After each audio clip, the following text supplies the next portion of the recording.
মানব ইতিহাসের সবচেয়ে বড় প্রশ্নগুলোর একটা। চলুন এর উত্তর খোঁজা যাক দুটো একদম ভিন্ন দৃষ্টিকোণ থেকে।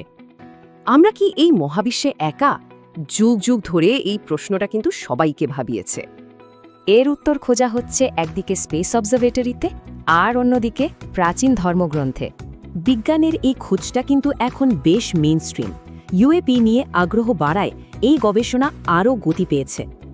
ইউএপি হল যাকে আগে আমরা ইউএফও বলতাম। এই সব ঘটনা বিজ্ঞানীদের আরও বেশি করে ভাবতে বাধ্য করছে। বিজ্ঞানীরা এখন ফোকাস করছেন এক্সোপ্ল্যানেটের দিকে, মানে আমাদের সূর্যের মতো অন্য নক্ষত্রের চারপাশে ঘোরা গ্রহ। এরকম হাজার হাজার গ্রহ পাওয়া গেছে, কয়েকটা তো পৃথিবীর মতোই, কিন্তু সমস্যা হলো দূরত্বটা অনেক বেশি। একটু আন্দাজ করুন, 1 বছরে আলো প্রায় 9.5 ট্রিলিয়ন কিলোমিটার পথ পাড়ি দেয়। অন্যদিকে 1400 বছরের পুরনো একটা বইতেও কিন্তু অন্য জগতের কথা বলা আছে। কুরআনের এই আয়াতে বলা হচ্ছে 7টি আসমান তৈরি করা হয়েছে, আর পৃথিবীর সংখ্যাও ঠিক ততটাই। এই আয়াতের ব্যাখ্যা কিন্তু সময়ের সাথে সাথে অনেক বদলে গেছে। প্রাচীনকালে একরকম ভাবা হতো, এখন আরেক রকম। ব্যাপারটা ইন্টারেস্টিং।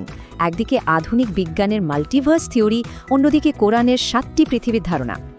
কিন্তু এই অন্য জগৎগুলোতে কি প্রাণের অস্তিত্ব আছে? কোরআনের আরেকটি আয়াতে এরও ইঙ্গিত রয়েছে। এখানে বলা হচ্ছে আসমান ও জমিনের মধ্যে ছড়িয়ে ছিটিয়ে থাকা জীবজন্তুর কথা। এখানে দাব্বাহ শব্দটা ব্যবহার করা হয়েছে, যার মানে হল যে কোনো বিচরণকারী জীবন্ত প্রাণী। এর মধ্যে বুকে হেঁটে চলা প্রাণী থেকে শুরু করে 2 বা 4 পায়ে হাঁটা প্রাণী সবাই পড়ে।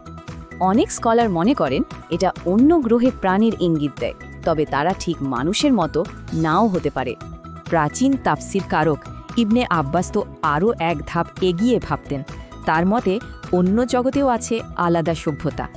মানে অন্য জগতের প্রাণীরা আমাদের হুবহু কপি নয়, বরং তাদের বিকাশ হয়েছে নিজস্ব ধারায়, সমান্তরালভাবে। তবে বিজ্ঞান কিন্তু এখনও ভিন গ্রহের প্রাণের সরাসরি কোনো প্রমাণ পায়নি, খোঁজ চলছে।